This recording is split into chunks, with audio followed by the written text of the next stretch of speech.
அது ஒரு ஃபோட்டோ எடுத்துங்க.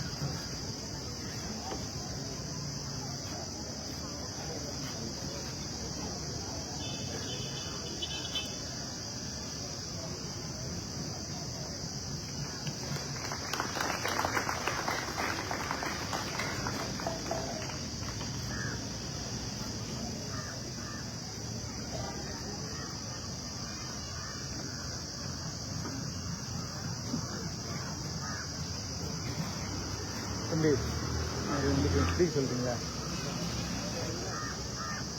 செட் பண்ணிட்டு வாப்பா கொஞ்சம்.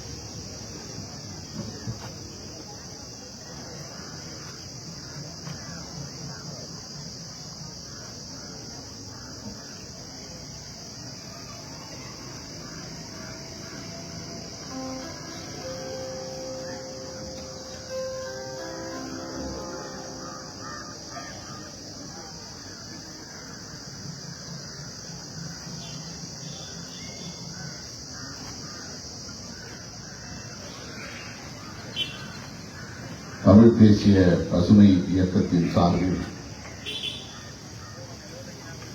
ஒருங்கிணைக்க பெற்று வெற்றிகரமாக நடந்து கொண்டிருக்கிற வடமாகாண நலனடுகை மாதம் கார்த்திகை வாசம் மலர் கண்காட்சி தொடக்க விழாவை தலைமை வகித்து சிறப்புரை வழங்கி அமர்ந்திருக்கிற இயக்கத்தின் தலைவர் எனது பெருமதிப்பிற்குரிய அண்ணன் திரு போ ஐங்கரநேசன் அவர்களே,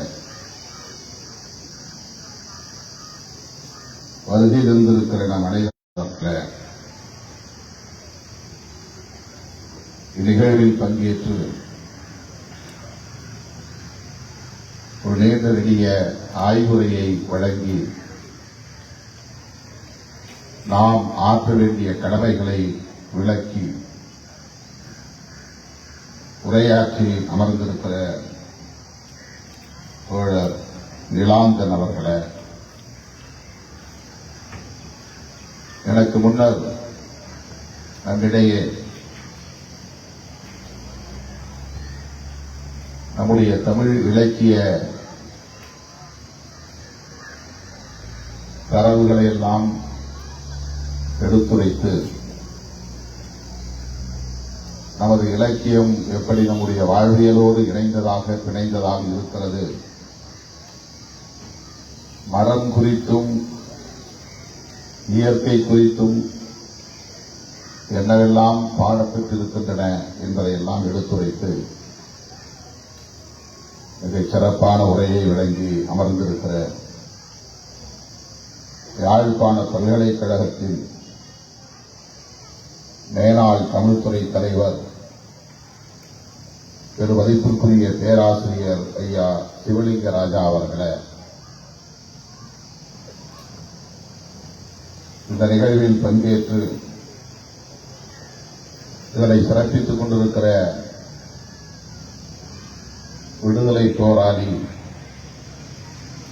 பெருமதிப்பிற்குரிய அண்ணன் சிவாஜிலிங்கம் அவர்களே, வருகையிலிருந்து விடைபெற்று சென்றிருக்கிற மேனாள் நாடாளுமன்ற உறுப்பினர் கஜேந்திரகுமார் அவர்களே, மற்றும் பல்வேறு இயக்கங்களின் தலைவர் பெருமக்களே, மாணவ செல்வங்களே,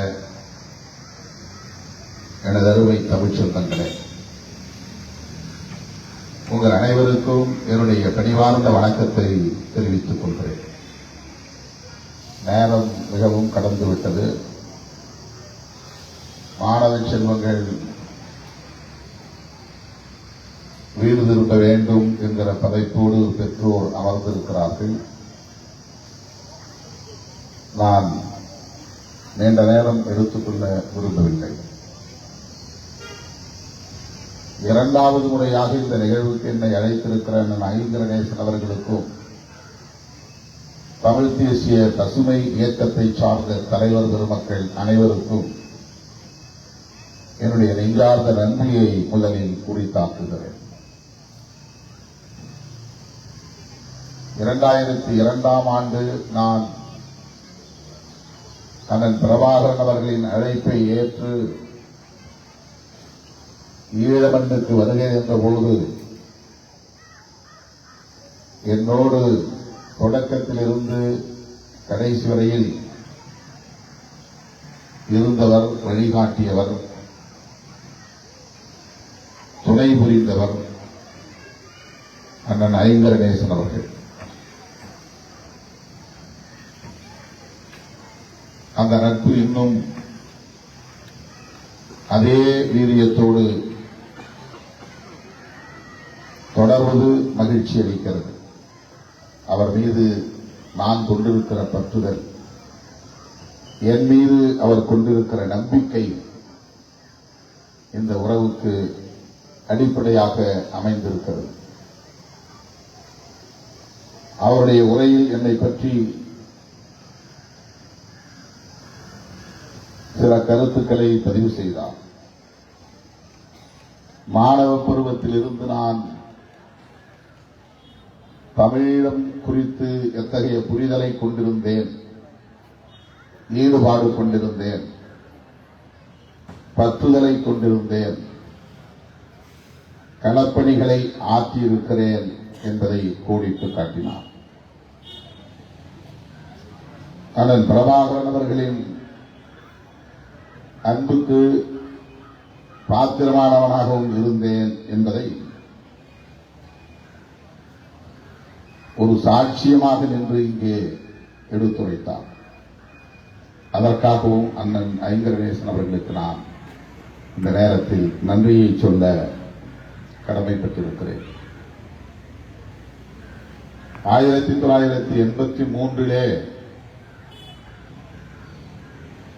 கொழும்பிலே நடைபெற்ற இனக்கொலை, பெருங்கலவரம், கருப்பு ஜூலை என்று இன்றைக்கும் நாம் நினைவு கூர்கிற ஒரு கொடூரம் அரங்கேறிய போது தமிழகத்தில் மாணவர் போராட்டங்கள் வெடித்தன.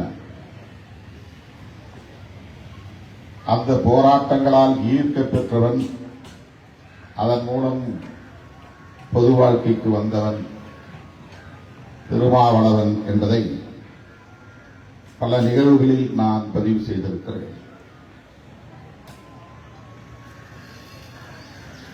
அப்போது நான் சென்னை பல்கலைக்கழகத்து மாணவன், MA குற்றவியல் துறையில் படித்துக் கொண்டிருந்தேன். எனக்கும் இலக்கிய ஆர்வம் உண்டு, கவிதைகள் படிப்பதிலே ஈடுபாடு உண்டு.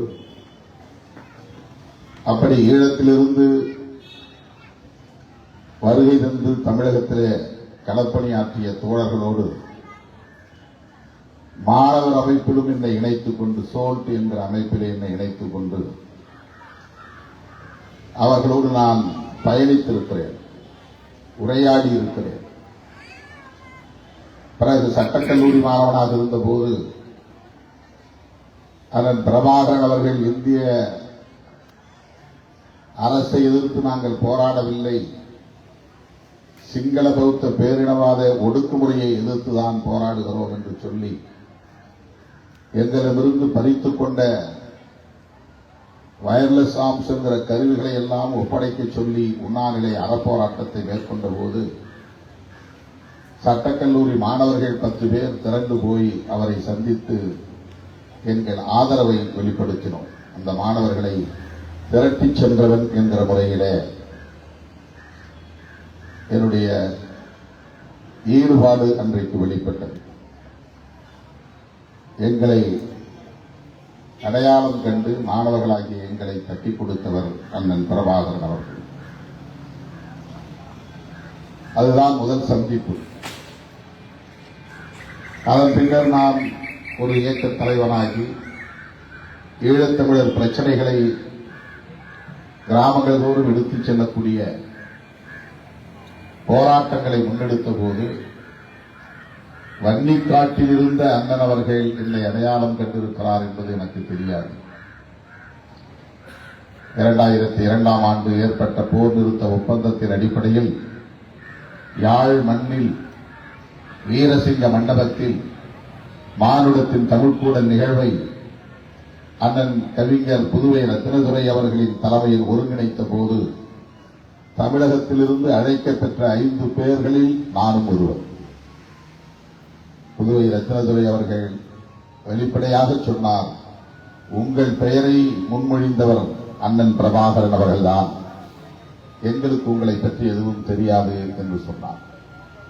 அப்படி அண்ணன் அவர்களால் அடையாளம் காணப்பட்டு இந்த மண்ணுக்கு அழைத்து வரப்பட்டவன் அப்போது எனக்கு அறிமுகமானவர் அண்ணன் ஐங்கரநேசன் அவர்கள். அண்ணன் அவர்களோடு நான் எடுத்துக்கொண்ட புகைப்படங்கள், வீடியோக்கள், அவரோடு உரையாடிய காட்சிகள், உணவருந்திய காட்சிகள் எல்லாவற்றையும் அன்றைக்கு ஊருக்கு எடுத்துச் செல்ல வேண்டாம், அந்த ஆட்சியாளர்கள் பறித்துக் கொள்வார்கள், இங்கேயே இருக்கட்டும் என்று சொன்னார் அண்ணன் பிரபாகரன். அவை அனைத்தையும் அண்ணன் ஐங்கரநேசன் அவரிடத்திலே ஒப்படைத்துவிட்டு நான் போனேன். எதுவும் இப்போது கையில் இல்லை. அப்படி அவருக்கும் எனக்குமான அந்த உறவு தொடர்ந்து நீடிக்கிறது. பிறகு 2004ஆம் ஆண்டும் அண்ணன் அவர்கள் அழைத்தார். ஒவ்வொரு முறையும் 1 மணி நேரத்திற்கு மேலாக அரசியல் குறித்து என்னோடு கலந்துரையாடினார் என்கிற வரலாற்று நிகழ்வுகளை எல்லாம் மீண்டும் நான் எண்ணி பார்க்கிறேன். நான் இன்றைக்கு சந்தித்துக் கொண்டிருக்கிற இந்த அவலங்களையும் பொருத்தி பார்க்கிறேன். 2002ஆம் ஆண்டு 1 மணி நேரம் தமிழேந்தி அவர்களின் இல்லத்திலே பேசிய பிறகு எழுந்து நின்று என்னை மார்போடு அணைத்து அவர் சொன்ன வார்த்தை, ஈழம் மலரும் அப்போது உங்களை நான் இங்கே அழைப்பேன், அந்த தைரியத்தோடு நீங்கள் அங்கே மக்களுக்காக, எளிய மக்களுக்காக போராடுங்கள் என்று என்னை வாழ்த்தி எழுப்பினார். அவர் சந்தித்த சவால்கள், எதிர்கொண்ட நெருக்கடிகள், அரசியல் முரண்கள், ஒரே இனத்திற்குள்ளே நடந்த மோதல்கள், இப்படி பலவற்றை அவர் பகிர்ந்து கொண்டார். அதிலே எனக்கு மிகவும் நினைவிலே பதிந்த ஒன்று, தோழர் நிலாந்தன் பேசுகிற போது என் எண்ணத் திரையில் வந்து நினைவை கொண்டு வந்தது. அவர் சொன்னார், தொகுத்து பார்த்து சொன்னார், முதலில் இந்தியா தலையிட்டது, பிறகு அமெரிக்கா தலையிட்டது, கடைசியில் ஐநா தலையிட்டது. இந்த பிரச்சனையில், இனப்பிரச்சனையில், இதிலிருந்து நமக்கு ஒன்று தெரிகிறது, மூன்றாவதாக ஒரு சக்தி இதில் தலையிட்டே தீர வேண்டும் என்கிற தேவையை நமக்கு கற்பித்திருக்கிறது என்று சொன்னார். அப்போது எனக்கு என்ன நினைவுக்கு வந்தது என்றால், அண்ணன் அவர்களோடு பேசிய போது நான் ஒரு கேள்வியை அவரிடத்திலே எழுப்பினேன். இந்த பிரச்சனையில் நார்வே ஏன் அக்கறை காட்டுகிறது? எரிக் சொல்ஹெய்ம் எதற்காக பேச்சுவார்த்தைக்கு முயற்சிகளை மேற்கொள்கிறார் என்ற கேள்வியை எழுப்பிய போது அண்ணன் அவர்கள் சொன்ன பதில் அப்போது எனக்கு புரியவில்லை. எந்த அளவுக்கு அவர் சர்வதேச அரசியல் ஞானம் படைத்தவராக இருந்திருக்கிறார் என்பதை பின்னால் என்னால் உணர்ந்து கொள்ள முடிந்தது. அவர் இந்த மண்ணுக்குள்ளேயே இருந்து மக்களை திரட்டி படை நடத்தி உலகின் கவனத்தை ஈர்த்து எவராலும் வெல்ல முடியாதவர் என்கிற வரலாற்றை பதிவு செய்தவர். உலக நாடுகளுக்கு எங்கும் அவர் போனதில்லை, எந்த படைக்களத்தையும் போய் பார்த்ததில்லை, எந்த ராணுவ பள்ளியிலும் பயின்றவர் இல்லை, பயிற்சி பெற்றவர் இல்லை. ஆனால் வல்வெட்டி துறையிலே பிறந்து அந்த வீதிகளில் விளையாடிய ஒரு இளைஞராக தனது அரசியல் பயணத்தை தொடங்கிய அவர் உலக நாடுகளையே மிரள வைக்கக்கூடிய அளவுக்கு ஒரு படையை கட்டியெழுப்பியதோடு பிரபாகரனின் போர் உத்திகள் என்று உலக நாடுகள் தம்முடைய ராணுவ பள்ளிகளில் பயிற்சி எடுக்கக்கூடிய அளவுக்கு, பாடம் எடுக்கக்கூடிய அளவுக்கு ராணுவ ஞானம் படைத்தவராக அவர் விளங்கினார் என்பதுதான் வரலாறு. அப்படிப்பட்ட அண்ணன் பிரபாகரன் அவர்கள் நான் எழுப்பிய கேள்விக்கு சொன்ன பதில், நார்வே ஏன் தலையிடுகிறது, அதற்கு என்ன அக்கறை, எரிக் சோல்ஹெய்ம் ஏன் இந்த முயற்சிகளை மேற்கொள்கிறார் என்று சொன்னபோது அவர் சொன்ன பதில், அமெரிக்காவின் கோரமுகம் இஸ்ரேல், அமெரிக்காவின் அன்பு முகம் நார்வே என்று சொன்னார். இவ்வளவுதான் அவர் சொன்ன பதில். நான் அமெரிக்காவை பற்றி கேட்கவில்லை, அமெரிக்கா தலையிடுகிறது என்று நான் சிந்திக்கவும் இல்லை. நான் நார்வேயை பற்றித்தான் கேள்வி எழுப்பினேன். அதற்கு அவர் சொன்ன பதில், அரசியல் ஆய்வாளர்கள் அண்ணன் பிரபாகரன் அவர்களை பல கோணங்களில் சீர்தூக்கி பார்த்திருப்பீர்கள், அவருடைய அணுகுமுறைகளை ஆய்வு செய்திருப்பீர்கள், அவருடைய வெற்றிக்கு அடிப்படை காரணிகள் என்ன என்பதை நுணுக்கி நுணுக்கி சீராய்வு செய்திருப்பீர்கள். ஆனால் இந்த பதில் எவ்வளவு தொலைநோக்கு பார்வை கொண்டதாக இருக்கிறது, சர்வதேச ஞானம் கொண்டவராக இருக்கிறார். ஒவ்வொரு தேசத்தின் தலையிலும் எதன் பின்னணியில் உள்ளது என்பதை எல்லாம் எப்படி அவர் உணர்ந்திருக்கிறார் என்பதை உணர்த்துகிறது. அமெரிக்கா ஒரு நாட்டை அச்சுறுத்த வேண்டுமானால் தனது கோர முகத்தை காட்டுவதற்கு இஸ்ரேலை பயன்படுத்துகிறது. 2002 அவர் சொன்ன பதிலில் இருந்து நம்மால் அறிய முடிகிறது. இதுதான் அண்ணன் பிரபாகரன்.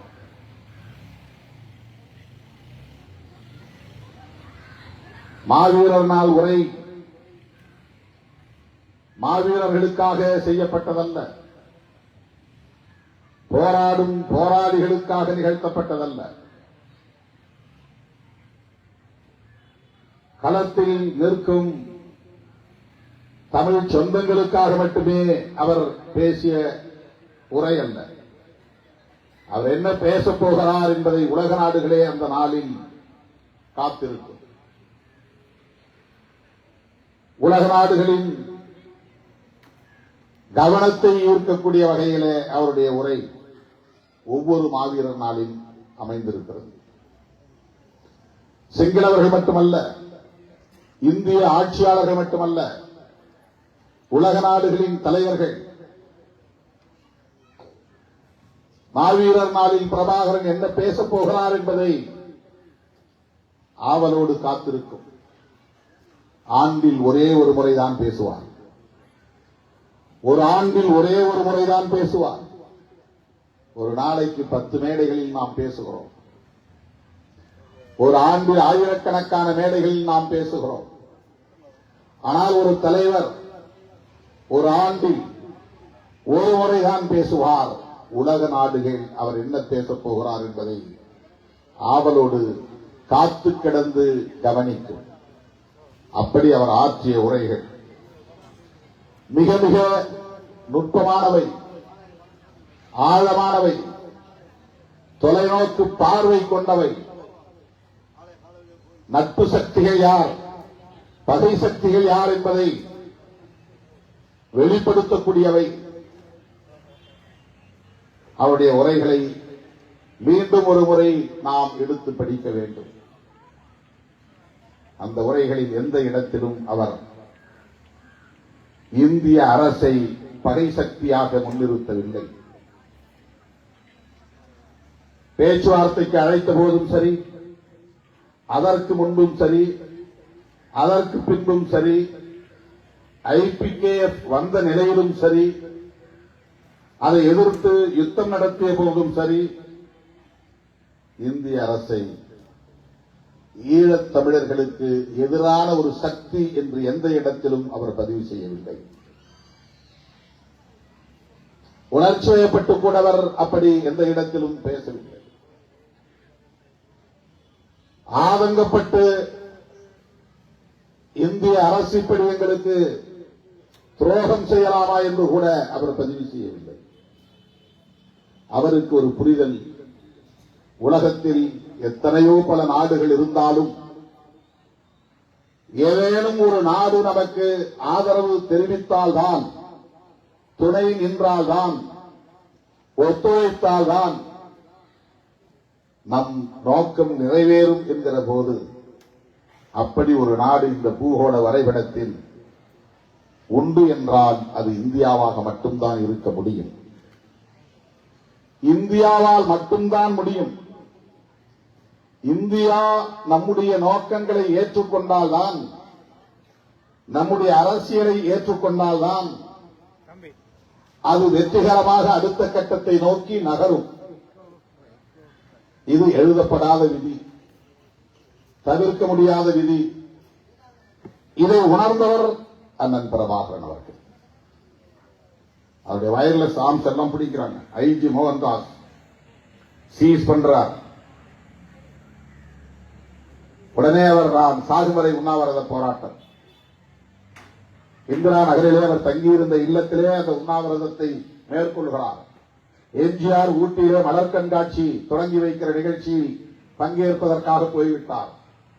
அப்போது ஒட்டுமொத்த தமிழ் நாட்டின் காவல்துறை தலைவராக இருந்தவர் ஐஜி, இப்போதுதான் டிஜிபி, அப்போது ஐஜி மோகன்தாஸ்.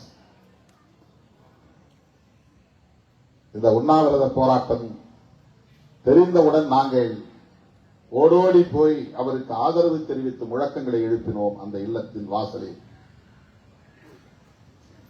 ஐயா வீரமணி அவர்களும் மருத்துவமனையில் இருந்து ஓடோடி வந்தார் அங்கே இல்லத்திற்கு. நாங்கள் வந்ததை பார்த்து வெளியே வந்து அண்ணன் பேசும்போது சொன்னார், அவருடைய மொழியில் அவர் நிறுத்தி நிறுத்தி பேசியது இன்னும் எனக்கு நினைவில் இருக்கிறது, பசுமையாக இருக்கிறது. அவர் சொன்ன வார்த்தை, நாங்கள் இந்திய அரசை ஒருபோதும் எதிர்ப்பதில்லை, எங்கள் துப்பாக்கி துவக்குகள் இந்திய அரசுக்கு எதிராக நாங்கள் பிடிக்கவில்லை, சிங்கள பௌத்த பேரினவாத அரசுக்கு எதிராகத்தான் நாங்கள் பிடிக்கிறோம். இதை முதலில் இந்த அரசு புரிந்து கொள்ள வேண்டும். அதே நிலைப்பாடுதான் தோழர்களே கடைசி வரையில் அவருடைய உரைகளில் நமக்கு தெரிகிறது. மாவீரர் நாள் உரையில இந்திய அரசை ஒரு பகை சக்தியாக நிறுத்தாமல் அவர் உத்திகளை கையாண்டார் என்பது ஒரு செய்தி, மிக முக்கியமான செய்தி. இன்னொரு செய்தி நான் பல மேடைகளில் பதிவு செய்திருக்கிறேன், இங்கேயும் சொல்ல வேண்டியது என்னுடைய கடமை என்று நான் கருதுகிறேன். அது நிலாந்தன் அவர்களின் பேச்சிலிருந்து எனக்கு இந்த உந்துதல் ஏற்பட்டு நான் சொல்லுகிறேன். அண்ணன் பிரபாகரன் அவர்கள் பகைவராக இருக்கிற சிங்களவர்களை அடையாளப்படுத்துகிற போது சிங்கள பௌத்த பேரினவாதிகள் என்றுதான் சொல்லுகிறார். சிங்களம் என்பது மொழியை குறிக்கிறது, பௌத்தம் என்பது மதத்தை குறிக்கிறது, பேரினவாதம் என்பது பெரும்பான்மையாக அவர்கள் இருக்கிறார்கள், நாங்கள் சிறுபான்மையாக இருக்கிறோம். அவர்கள் பெரும்பான்மைவாதத்தை பேரினவாதமாக கையில் எடுக்கிறார்கள். அது வெறும் பெரும்பான்மைவாதமாக இல்லை, பேரினவாதமாக, பெரிய இனம் என்கிற அடிப்படையில் பேரினவாதமாக எங்கள் மீது ஒடுக்குமுறையை செலுத்துகிறார்கள். இதைத்தான் நாங்கள் எதிர்க்கிறோம், இதைத்தான் நாங்கள் எதிர்க்கிறோம். சிங்கள பௌத்த பேரினவாதிகள் என்று மொழி அடையாளத்தோடு மத அடையாளத்தோடு பேரினம் என்கிற அந்த பெரும்பான்மைவாத அடையாளத்தை சுட்டிக்காட்டிய அண்ணன் பிரபாகரன் அவர்கள் எந்த இடத்திலும் நாங்கள் தமிழ் இந்து சிறுபான்மை என்று சொன்னதில்லை. மொழிக்கு தமிழ், பௌத்தத்திற்கு மாற்றாக இந்து, பேரினவாதத்திற்கு எதிராக சிறுபான்மை என்றவர் தமிழ் இந்து சிறுபான்மை சமூகத்தை சார்ந்தவர்கள் நாங்கள் என்று எந்த இடத்திலும் இந்த சொற்றொடரை அவர் கையாண்டதில்லை. மாவீரர் நாள் உரையை நீங்கள் எடுத்து பார்த்தால் தெரியும். தமிழ் தேசியவாதிகள், தமிழீழ தேசியவாதிகள், தமிழீழ தேசிய இன விடுதலை, இதுதான் அவருடைய அரசியல். இந்த அரசியலில் மதவாதம் கலக்கக்கூடாது என்பதில் தெளிவாக இருந்தார். இதை நாம் நுட்பமாக கவனிக்க வேண்டிய ஒரு காலத்தில் நாம் நிற்கிறோம். தமிழ் தேசியம் என்பது சாதி மதம் என்கிற அடையாளங்களை கடந்த ஒன்று என்பதில் அவருக்கு ஒரு தெளிவு இருந்தது. அவர் எந்த பெரியார் இயக்கத்திலும் பணியாற்றியவர் இல்லை, எந்த கம்யூனிஸ்ட் இயக்கத்திலும் சேர்ந்து களமாடியவர் இல்லை. ஆனால் அவர் ஒரு செக்யூலர் போர்ஸாக இருக்கிறார். மதசார்பற்ற ஒரு அரசியல் தலைவராக, சாதியை ஒழிக்க வேண்டும் என்கிற அரசியல் தலைவராக, தமிழர்கள் ஒரு தேசிய இனமாக விடுதலை பெற வேண்டும் என்கிற ஒரு விடுதலை போராளியாக, உலகுக்கே வழிகாட்டக்கூடிய ஒரு முன்மாதிரி தலைவராக விளங்குகிறவர் அண்ணன் பிரபாகரன் அவர்கள். அருமை தோழர்களே, இந்த புரிதலில் தான் நாம் ஈழத்தமிழர் சிக்கலை அணுக வேண்டும். அண்ணன் ஐங்கரநேசன் அவர்கள் இங்கே பேசுகிற போது சொன்னார், தமிழ்நாட்டு அரசியலில் தேர்தல் களத்தில் எடுக்கிற முடிவுகளை வைத்துக் கொண்டு நாம் ஒரு நிலைப்பாட்டுக்கு வருவது கூடாது என்று சொன்னார்.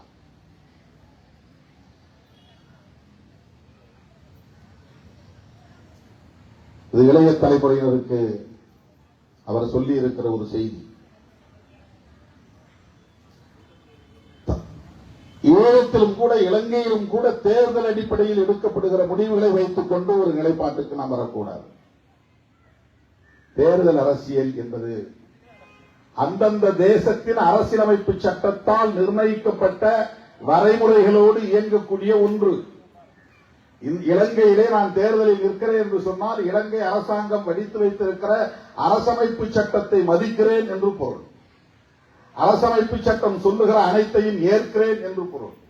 அந்த அரசமைப்பு சட்டம் முன்மொழியக்கூடிய நாடாளுமன்ற ஜனநாயகத்தை நான் ஏற்று அதன் அடிப்படையில் தேர்தலில் பங்கேற்கிறேன் என்று பொருள். இந்த அரசமைப்பு சட்டத்தை நான் ஏற்கவில்லை, அதனால் தேர்தலில் நிற்கவில்லை என்பதுதான் புலிகளின் நிலைப்பாடு.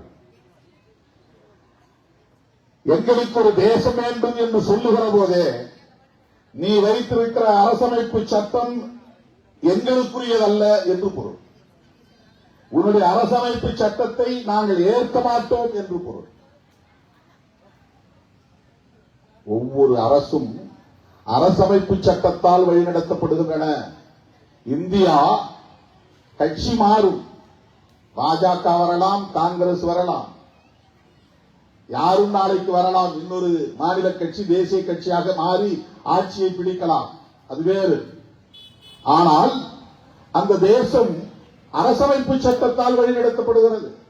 அரசமைப்பு சட்டத்தால் தேர்தல்கள் நடக்கின்றன. அரசமைப்பு சட்டத்தின் அடிப்படையில் வெளியுறவு கொள்கைகள் வரையறுக்கப்படுகின்றன. அரசமைப்பு சட்டத்தில் திருத்தம் செய்யாமல் எந்த அடிப்படையும் மாறாது.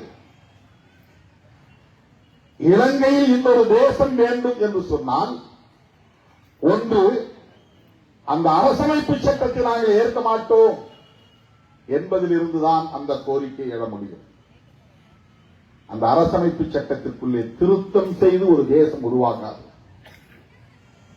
அமெண்ட்மெண்ட் மூலமாக ஒரு தேசம் உருவாக முடியாது. சர்வதேச நாடுகளின் தலையீடு இல்லாமல் உலகத்தில், இந்த பூலோகத்தில் இன்னொரு நாடு பிறக்காது, புதிய நாடு பிறக்காது. ஒரு புதிய நாடு உலகத்தில் எங்கேயாவது உருவாகிறது என்று சொன்னால் அதன் பின்னணியில் ஏகாதிபத்திய நாடுகள் இருக்கின்றன, சர்வதேச அரசியல் இருக்கிறது என்பதை நாம் புரிந்து கொள்ள வேண்டும்.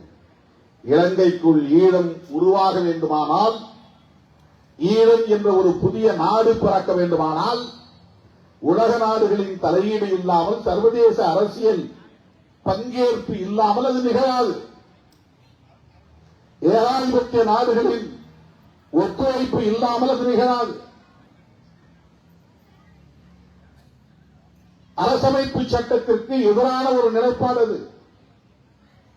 இந்த அரசமைப்பு சட்டத்தின் அடிப்படையில் தேர்தலில் இருக்கக்கூடிய தேர்தல் கட்சிகளை நீங்கள் அவர்களின் நிலைப்பாட்டை அடிப்படையாக கொண்டு ஒரு தீர்மானத்திற்கு வரக்கூடாது என்பதுதான் முக்கியமானது. பல கட்சிகளாக நாம் சிதறி கிடப்பதற்கும், மக்களுடைய எதிர்பார்ப்புக்கு ஏற்ப அவர்கள் செயல்படாமல் திசை மாறுவதற்கும் அரசமைப்பு சட்டம் தான் காரணம். அந்த சட்டத்தை ஏற்றுக்கொள்ளுகிற போது, அதன் அடிப்படையில் இயங்குகிற போது, அந்த காம்ப்ரமைஸ் என்கிற நிலைப்பாட்டை அரசியல் கட்சிகள் மேற்கொள்ள வேண்டிய நிலைக்கு தள்ளப்படும். அது தவிர்க்க முடியாது. ஆனால் எந்த அளவுக்கு ஜனநாயக அடிப்படையிலே நமக்கு அவர்கள் ஆதரவாக இருப்பார்கள் என்பதுதான் முக்கியமானது. அந்த ஆதரவு சக்திகளை ஜனநாயக சக்திகளாக நாம் பார்க்க வேண்டும். நமக்கான ஜனநாயக சக்திகள். அழுதாலும் பிள்ளை அவள்தான் பெற வேண்டும் என்பது பழமொழி. ஈழம் வெல்லும், அதனை காலம் சொல்லும் என்று நாம் சொல்லுகிறோம். அந்த ஈழம் எப்படி வெல்லும், யாரால் வெல்லும், எப்போது வெல்லும், இதை தீர்மானிக்கக்கூடியவர்கள் இந்த மண்ணில் இருப்பவர்கள் தான். தமிழ்நாட்டில் என்ன கொந்தளிப்பு ஏற்பட்டாலும் அது ஈழத்தை விடுவிக்காது. அது உங்கள் கொள்கைக்கும், உங்கள் கோட்பாட்டுக்கும், உங்கள் கோரிக்கைக்கும், உங்கள் போராட்டத்திற்கும் ஒரு துணையாக இருக்கும், அவ்வளவுதான். அதனால்தான் நிலாந்தன் சொன்னார், நாம் இங்கே ஒரு தேசமாக உருப்பெற வேண்டும் என்று சொன்னார். தேசமாக உருப்பெறுவதற்கான அரசியல் தான் தேசிய அரசியல். அதுதான் தேசியவாத அரசியல். தேசம் என்பதில் இருந்துதான் தேசியவாதம் உருவாகிறது. நாம் ஒரு தேசமாக உருப்பெற வேண்டும் என்பதற்கான வாதம் தான் தேசியவாதம். நாம் ஒரு தேசமாக உருவாக வேண்டுமானால் நாடாளுமன்ற ஜனநாயகத்தின் அடிப்படையிலே அது நடக்குமா என்றால் நடக்காது. தேர்தலில் போட்டியிட்டு வெற்றி பெற்ற நாடாளுமன்ற உறுப்பினர்களால் அது நிகழ்த்த முடியுமா என்றால் முடியாது. அரசமைப்பு சட்டத்திலே ஒரு திருத்தத்தை கொண்டு வர வேண்டுமானால் இந்திய அரசமைப்பு சட்டத்தின்படி ஒரு அமெண்ட்மெண்ட் வரணும் அப்படின்னு சொன்னா, ஒரு திருத்தம் கொண்டு வர வேண்டுமானால் 2/3 மெஜாரிட்டி இருக்கணும். மொத்தம் 3 மடங்குல 2 மடங்கு பேர் ஆதரவு தெரிவிக்கணும். 2 மடங்கு பேர் ஆதரவு தெரிவித்தால்தான் அரசமைப்பு சட்டத்திலே கை வைக்க முடியும். 300 பேர் இருக்கிறார்கள் என்றால் 200 பேர் அதற்கு ஆதரவு தெரிவித்து வாக்களிக்க வேண்டும். அப்பதான் ஒரு எழுத்தையாவது மாற்ற முடியும் அரசமைப்பு சட்டத்தில். உலக நாடுகள் முழுவதும் அப்படித்தான் அரசமைப்பு சட்டத்திற்குரிய முக்கியத்துவத்தை வைத்திருக்கிறார்கள். அது இலங்கையிலும் அப்படித்தான் இருக்க முடியும். 13th அமெண்ட்மெண்ட் என்பதை நாம் விமர்சிக்கிறோம், ஒரு புறம் இருக்கட்டும். அந்த அமெண்ட்மெண்டை கொண்டு வருவதற்கு இலங்கை நாடாளுமன்றத்தில் தமிழ் நாடாளுமன்ற உறுப்பினர்கள் கொடுத்த அழுத்தத்தின் விளைவாக உருவாகவில்லை. எந்த காலத்திலும் தமிழ் நாடாளுமன்ற உறுப்பினர்கள் 2/3 மெஜாரிட்டி வர முடியாது. ஆகவே கான்ஸ்டிடியூஷனல் அமெண்ட்மெண்ட், அரசமைப்பு சட்டத்திலே திருத்தம் கொண்டு வருவதற்கு நம்முடைய அரசியல் சக்தி போதாது. நான் இங்கிருந்து போகிற அத்தனை பேரும் முயற்சித்தாலும் கூட அரசமைப்பு சட்டத்திலே திருத்தம் கொண்டு வர முடியாது. அரசமைப்பு சட்டத்திலே திருத்தம் கொண்டு வர வேண்டுமானால் சிங்களம் பேசக்கூடியவனும் சேர்ந்து நமக்கு ஆதரவாக இருந்தால்தான், 2 மடங்கு 3இல் 2 மடங்கு பேர் நமக்கு ஆதரவு தெரிவித்தால்தான் அரசமைப்பு சட்டத்திலே திருத்தம் கொண்டு வர முடியும். ஆனால் 13th அமெண்ட்மெண்ட் என்கிற 13வது அரசமைப்பு சட்ட திருத்தம் நிகழ்ந்தது எதனால் நிகழ்ந்தது என்றால் அவுட் ஆஃப் கம்பல்ஷன், ஒரு நிர்பந்தத்தின் அடிப்படையில். இந்திய அரசின் தலையீட்டில் நாம் போராடினோம் என்பது ஒரு புறம், அவன் பலவீனமாக இருந்தான் என்பது இன்னொரு புறம். இன்னொரு நாடு ஒரு நாட்டின் பிரச்சனையில் தலையீடு செய்கிறது என்று சொன்னால் அதற்கு காரணம் அந்த நாட்டை ஆளக்கூடிய ஆட்சியாளர்கள் பலவீனமாக இருந்தால் மட்டும்தான் தலையீடு செய்ய முடியும். அன்றைக்கு நாம் போராடினோம், அவர்களுக்கு அது தலைவலியாக இருந்தது என்பது மட்டுமே காரணம் இல்லை, சர்வதேச அரசியலும் காரணமாக இருந்தது. அவர் சொன்னதைப் போல அன்றைய அதிபர் ஜெயவர்தனா முதலாளித்துவ நாடுகளின் நண்பராக இருந்தார். அமெரிக்க ஏகாதிபத்தியத்திற்கு ஆதரவாக இருந்தார். இந்தியா அன்றைக்கு ரஷ்ய சார்பு நிலையை எடுத்தது. இந்த சர்வதேச அரசியல் ஒரு காரணமாக இருந்தது. நம்மை இந்திய ஆட்சியாளர்கள் ஒரு துருப்புச்சீட்டாக பயன்படுத்தி சிங்கள ஆட்சியாளர்களை மிரட்டி பணிய வைத்து 13வது அரசமைப்பு சட்ட திருத்தத்தை கொண்டு வந்தார்கள். ஈழத்திலே போராடக்கூடிய போராளிகள் எங்கள் கட்டுப்பாட்டில் இருக்கிறார்கள் என்பதை உணர்த்தக்கூடிய வகையில் அவன் நமது தரப்பாக மாறி ஈழத்தமிழர்களின் தரப்பாக மாறி அந்த ஒப்பந்தத்தை போட்டு அதிலே கையெழுத்திட்டான்.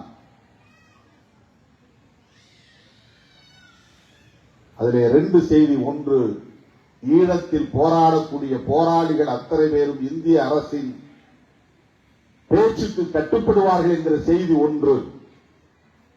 இலங்கை ஆட்சியாளர்கள் பலவீனமாக இருக்கிறார்கள், அதனால் இந்திய அரசு தலையீடு செய்தது என்பது இன்னொன்று.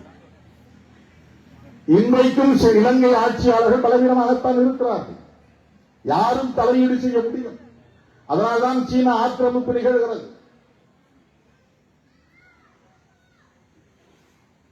இன்னொரு நாடு தலையீடு செய்ய முடியாத அளவுக்கு அவர்கள் வலிமை பெற்றவர்களாக இல்லை. அதுதான் யதார்த்தமான உண்மை. உண்மையில் நம் போராட்டம் வெற்றி பெற்று பல ஆண்டுகள் கடந்துவிட்டன. அந்த வெற்றியை வெற்றியாக அங்கீகரிக்கவில்லை உலக நாடுகள். ஈழத்தை ஒரு நாடாக, விடுதலை பெற்ற நாடாக அங்கீகரிக்கவில்லை உலக நாடுகள். அதைவிட முக்கியமாக தமிழீழ விடுதலை புலிகள் உள்ளிட்ட போராளிகள் இயக்கத்தை மக்கள் இயக்கமாக அவர்கள் ஏற்கவில்லை. ஒரு தேசிய இன விடுதலை இயக்கமாக ஏற்கவில்லை. ஒரு பயங்கரவாத குழு என்கிற அடிப்படையில் தான், ஒரு டெரரிஸ்ட் குரூப் என்கிற அடிப்படையில் தான் இந்த அமைப்புகளை உலக நாடுகளை பார்த்தன. அந்த ஸ்டிக்மா இன்னும் இருக்கிறது. எனது அருமை தோழர்களே, இந்த பின்னணியில் இருந்துதான் இந்த அரசியலை நாம் உற்று நோக்க வேண்டும். எல்லாம் பழைய கதை, வலி மிகுந்த கதை, ரத்தம் தோய்ந்த கதை, வடுப்பில் நிறைந்த வரலாறு. ஆனால் புதிய இளைய தலைமுறையினருக்கு அது தெரியாது. இது கிட்டு பூங்கா, கிட்டுவின் ஏகம் இந்த இளைய தலைமுறையினருக்கு தெரியாது. அவருடைய வீரம் இந்த இளைய தலைமுறையினருக்கு தெரியாது. நாம் சந்தித்த சவால்களும், நெருக்கடிகளும், துன்பங்களும், துயரங்களும், அவலங்களும் இந்த இளைய தலைமுறையினருக்கு தெரியாது. அது அவர்கள் பிழையும் அல்ல, நம்முடைய பிழையும் அல்ல, காலத்தின் கோலம் அது. ஆனால் இந்த இளைய தலைமுறையினரை நம்முடைய அரசியல் களத்திலே இணைய வைப்பதும், பிணைய வைப்பதும், அவர்களை அதற்கு அறியப்படுத்துவதும், அவர்களை அதற்காக வழிநடத்துவதும் வலிகளை சுமந்து நிற்கிற நம்முடைய கடமை. அந்த புரிதல் தான் நமக்கு தேவை. எனது அருமை தோழர்களே, அடுத்து நாம் என்ன செய்ய வேண்டும் என்பதுதான் நாம் முன்னால் இருக்கிற முக்கியமான கேள்வி.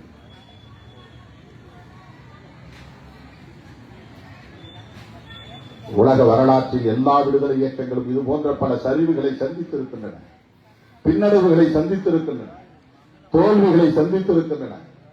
பாலஸ்தீன விடுதலை இயக்கத்தின் வரலாறு நமக்கு தெரியும்.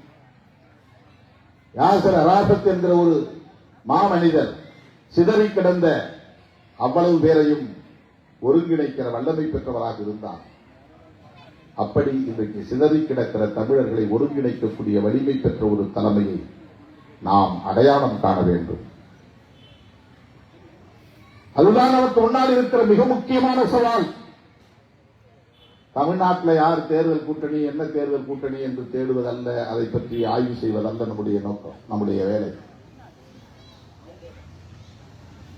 தமிழ்நாடு என்பது 30 மாநிலங்களில் ஒரு மாநிலம், 545 நாடாளுமன்ற உறுப்பினர்களில் வெறும் 40 உறுப்பினர்களை கொண்ட ஒரு மாநிலம்.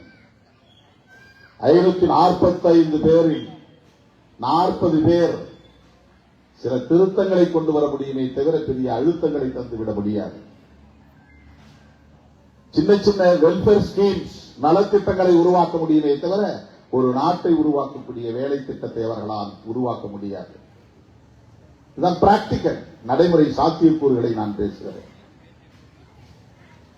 எனவே இந்தியாவின் நன்மதிப்பை பெற வேண்டும் என்பதும், சர்வதேச சமூகத்தின் நன்மதிப்பை பெற வேண்டும் என்பதும் தான் நம் முன்னால் இருக்கிற இரண்டாவது சவால். சிதறி கிடக்கிற தமிழ் சொந்தங்களை ஓரணியில் திரட்டுவது, சர்வதேச சமூகத்தின் நன்மதிப்பை பெறுவது, இது நியாயமான கோரிக்கை. இந்த மக்களுக்கான அரசியல் தீர்வு வேண்டும். இதை உணர்த்த வேண்டியது நம் முன்னால் இருக்கிற மிக முக்கியமான இரண்டாவது சவால். இந்த அடிப்படையில் தான் நாம் கருத்தரங்குகளை நடத்த வேண்டும். இந்த அடிப்படையில் தான் அரசியல் பயிலரங்குகளை நடத்த வேண்டும். இந்த அடிப்படையில் தான் விவாதங்களை, உரையாடல்களை நாம் முன்னெடுத்துச் செல்ல வேண்டும்.